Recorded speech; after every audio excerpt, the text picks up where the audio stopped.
Vamos falar de um outro assunto que é tão importante quanto a nossa saúde, né? Os anos passam e o nosso corpo reage assim, ó, não reage mais do mesmo jeito, né? Antes era rápido para emagrecer, agora não é mais. Isso acontece também em relação à absorção de nutrientes. Com o metabolismo mais lento, nem tudo que é necessário é absorvido. Alguns alimentos se tornam um veneno para a nossa saúde. É por isso que eu vou conversar agora com a nutricionista Bianca Lanzarin para a gente saber os principais erros na alimentação depois dos 50 anos. Bianca, seja bem-vinda, tudo bem? Tudo bem, é sempre um prazer estar aqui. Obrigada. Prazer é nosso.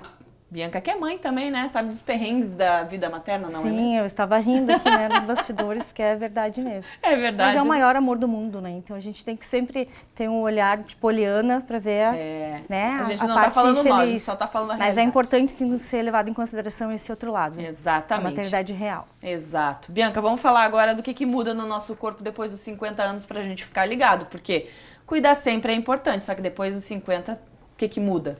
Exatamente. Tem mudança sim. A questão do metabolismo a gente já sente, né? Que ele muda um pouquinho depois dos 30. Mas assim, Gisele, a partir dos 40 anos a gente tem sim uma perda de 1 a 2% de massa muscular ao ano. As pessoas podem achar pouco, mas ao longo de 10 anos, como eu falei, se aos 40 a gente começa a ter essa perda, nos 50 essa perda é mais acentuada. E existem fatores de risco que podem aumentar ainda mais, como o sedentarismo, né? É um dos fatores, e a má alimentação. O aporte muito baixo de proteínas, isso não significa que tenha que ter uma dieta hiperproteica. É a dieta equilibrada, porque a tendência é as pessoas diminuírem o percentual de proteína e comer mais carboidrato. Sim. E a gente precisa ter esse equilíbrio. Para formar músculo, a gente precisa do carboidrato também, né? Mas é necessário esse aporte adequado de proteínas. E qual que seria o papel dessa musculatura que a gente vai perdendo no nosso organismo para diferenciar tanto o que vai mudar no nosso organismo? Então, quando a gente perde a massa muscular, na verdade a gente está substituindo ela por tecido adiposo. Né? Então, gordura, por isso, gente. Exatamente. Então, por isso que é importante dar um foco nessa questão do consumo das proteínas. Mas não é só proteína. Como eu falei do sedentarismo, é preciso sim que se tenha atividade física para preservar essa massa magra. Isso sempre com orientação, né, de profissionais, fisioterapeutas, educadores físicos.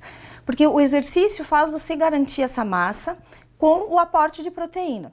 Mas não é só proteína. Antioxidantes a gente precisa. E eu não vim para dar nenhuma receita. Onde estão os antioxidantes? Eles estão no mundo vegetal, né? Nos vegetais, nas verduras, nas frutas, nos legumes, que as pessoas tendem a ter uma alimentação monótona e acabar restringindo, ser mais restritiva aquela alimentação e comer uma variedade pequena, né? Um outro fator bastante importante é que além da gente ter esse envelhecimento e então aumenta os radicais livres, a gente precisa dos antioxidantes, a gente também tem uma perda de água muito grande. Então é importante a atenção de beber água, né, ao longo do dia, não só quando sente sede. A gente percebe na pele... hábito, né? A pele reage muito a isso, né? Na pele a gente percebe, né, o envelhecimento, as linhas de expressão, a pele ressecada. Então, a perda de colágeno, né? A mulherada foca muito na estética. Mas quando a gente fala de saúde global, a gente precisa de músculos, porque são eles que vão sustentar o nosso corpo, o nosso esqueleto, para a gente ter força, resistência, equilíbrio, mobilidade lá na terceira idade. Exato. E o que é a sarcopenia? A sarcopenia nada mais é que essa perda acentuada. A gente escuta muito esse termo na geriatria, né? Quando as pessoas já estão na terceira idade. Mas, como eu falei antes, é a partir dos 40 que a gente começa esse processo de envelhecimento. E aos 50, né, um pouco maior. Então, a gente precisa prevenir essa sarcopenia. As pessoas não têm muito, né, o conhecimento, assim, acham até que é uma doença. Não é doença, tá, Gisele? É essa perda, é o termo usado na saúde, na medicina. Que é normal para todo mundo. É a perda normal. E, Bianca, quais são os principais erros que a gente comete nessa idade, a partir dos 50 anos, que vão ser prejudiciais? Porque aí a gente está numa fase da vida que tudo começa a piorar em relação, a gente já não tem mais o mesmo organismo, né, não reage mais tão bem como antes, então se a gente não se ajudar, vai dar ruim, né? Exatamente, a gente envelhecer todos nós vamos, mas a gente precisa envelhecer com saúde. Então aquele prato colorido, equilibrado, com proteínas, ovos, peixes, carnes, frango, né, em equilíbrio com vegetais também ricos em proteína, não é só a carne, né, gente, que tem a proteína. E os antioxidantes fitoquímicos, flavonoides que estão nas frutas, nas verduras.